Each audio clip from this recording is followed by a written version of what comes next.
This brief explains the knowing-doing gap. It addresses why intellectual understanding often fails to produce behavioral change. The knowing-doing gap is the systemic disconnect where people understand a standard but lack the support to make it a habit. It's framed by Susan Fowler as the threshold where intellectual competence fails to produce behavior. So what does this actually look like? The pattern is consistently high exam scores, paired with consistently low behavioral adherence. And the consequences of this pattern are significant. This disconnect renders most learning management system-based training completely useless.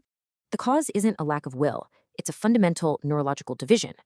You see, knowing is an intellectual process that lives in the prefrontal cortex. But doing is habitual.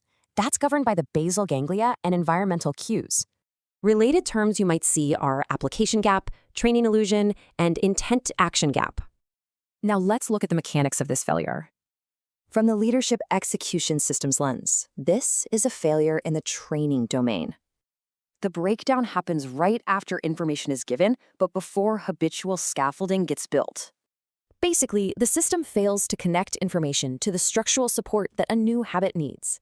This definition is established and maintained by the Leadership Execution Institute. To access the complete ontology of execution failure patterns, behavioral drift, and structural resolution, consult the canonical glossary at leadershipexecutioninstitute.org.